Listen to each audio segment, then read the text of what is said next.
guys! We are here to introduce bioprospecting. So, bioprospecting is the process of discovery and commercialize of new products based on biological resources. Despite indigenous knowledge being intuitively helpful, bioprospecting has only recently begun to incorporate such knowledge in focusing screening efforts for bioactive compounds.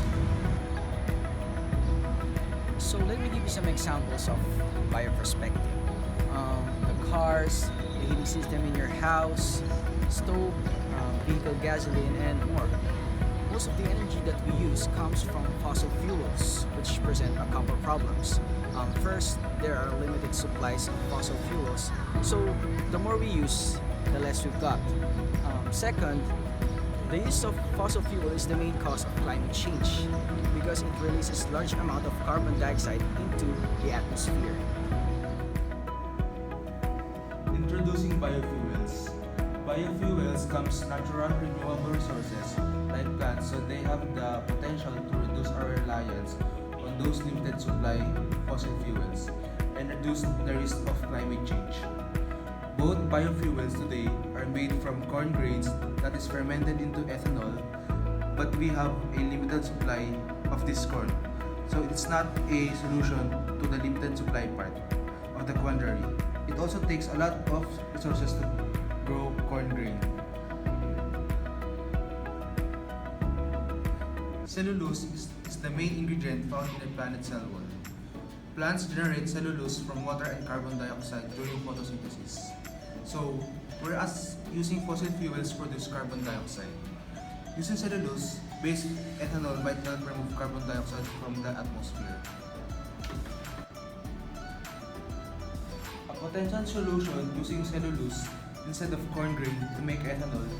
Cellulose is far more abundant than corn grain and take less energy to produce. In fact, it is the most abundant organic molecule on the planet. The main obstacle is that cellulose molecule, a long connected chain of glucose, sugar protected by a top molecular sheet, it's difficult to break apart. Creating a cellulose-based ethanol means first unwrapping that protected sheet and then chopping up the cellulose into its individual glucose molecule. Only once we have unpacked each glucose molecule can we begin fermentation, but some microorganisms like bacteria or fungi break down cellulose for energy all the time. For example, dairy cows eat foods like they are microbes that lives in their stomachs produce an enzyme called cellulose, which breaks apart the cellulose molecule so that the cow use what's left for energy.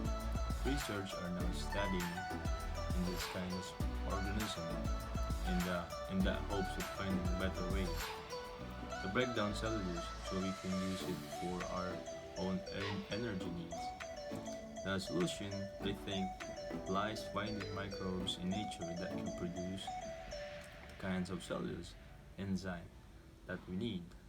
This process of searching for species in nature that can produce valuable products that's called bioprospecting. They are alfalfa, which are full of cellulose. To test whether or not a sample of microbes can break down cellulose effectively, researchers first grow the microbes in a test tube. Then they add a source of cellulose as the soul of form of energy. If the microbe can't produce cellulase and breaks down cellulose, the test tube will remain unchanged. But if the microbe produces an enzyme we are looking for, it will be able to break down cellulose, use for energy, and thrive in a test tube environment.